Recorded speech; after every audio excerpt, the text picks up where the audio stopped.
Hi guys, in this video we're going to have a look at completing the square. Now lots of people ask me, how do you know when to complete the square? And that's very simple really. So the first thing they could ask you to do, which this is actually quite unlikely, is complete the square for. And then it will give you the expression they want to complete the square. Or most commonly written, we write in the form like this, or if there's a coefficient of x squared, there'll be a coefficient here. So that's it really. So if you recognize this, it means complete the square. So in this first video I'm going to go through very basically what it actually means, where it came about, and then we'll look at developing fluency as we go. So to do this well, you simply need to know how to complete the square, which basically means find the area of a square. So if we have a nice simple square like 2 by 2, well, the area is 4.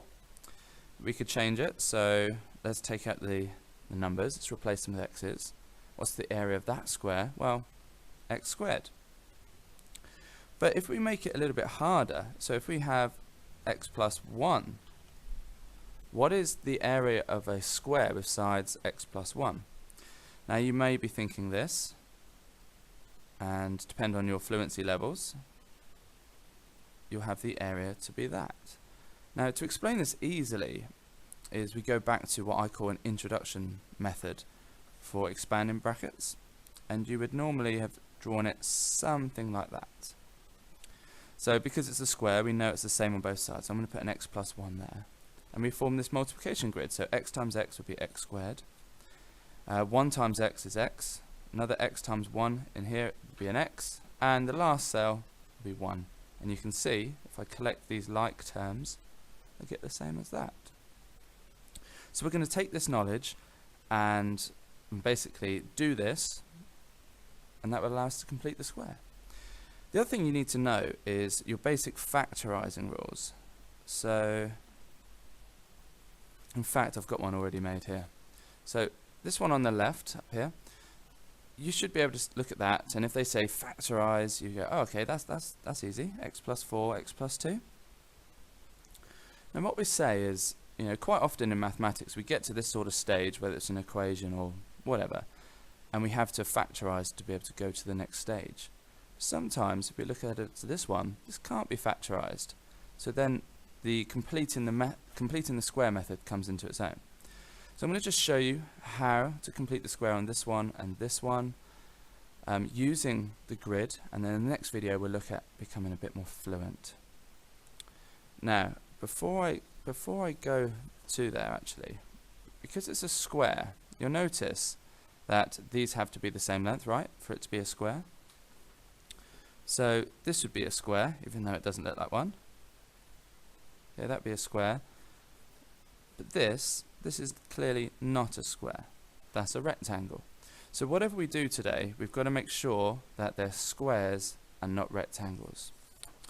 Okay, so completing the square, the first rule is we just look at the first two terms. I'm just going to get rid of that so it doesn't complicate things. So we're going to complete the square for here. So what I mean by that, we draw a square, we'll set it up just like before, and we're going to try and put these two things inside of here so that it makes a square. Now let's put x squared here. So I have an x and an x.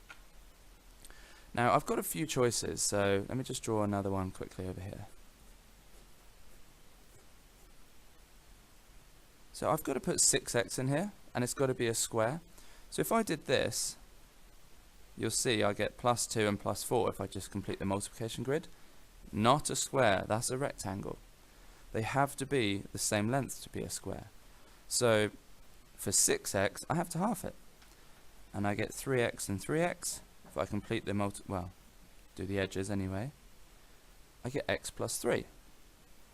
Now, so what I've done is these two terms here I've rewritten in a square, but this square is not completed. We have this extra little part here. Now, so let's think about how we could write this. So this is the square of x plus 3, so it's x plus 3 squared. If I complete this square, I get 9. Yeah, 3 times 3 is 9. But like factorizing earlier, which I've now scribbled out, this was an equivalent expression. completing the square is an equivalent expression. So whatever I do, it's still got to equal this. Now, if I add this 9 in here, does it still equal these two terms? No. So when we complete the square, we always take away, whatever this cell gives us. And then it's as simple as this last term, just popping that on the end and tidying up. So minus 9 plus 8 is minus 1. So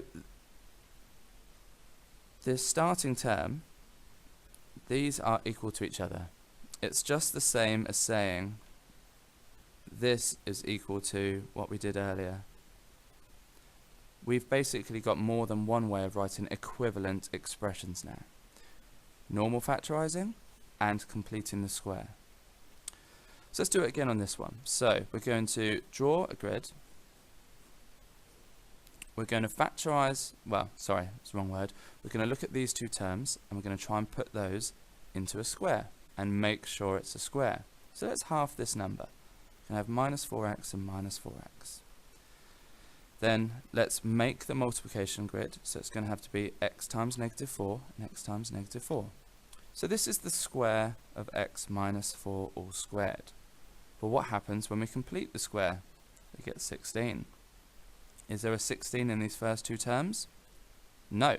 So we have to always take away what we complete. And then we add on the 5. And tidy up. So it's x minus 4 all squared minus 11. So this starting expression is equal to that. It's just an equivalent form, and you'll see in future videos how useful this skill is. This one cannot be written in double bracket form, doesn't factorize. So the only option we have is to complete the square. So that's the introduction, and I'll in the next video make it more fluent, and then we'll start tackling some really tough ones with coefficients of x squared and negative coefficients of x squared.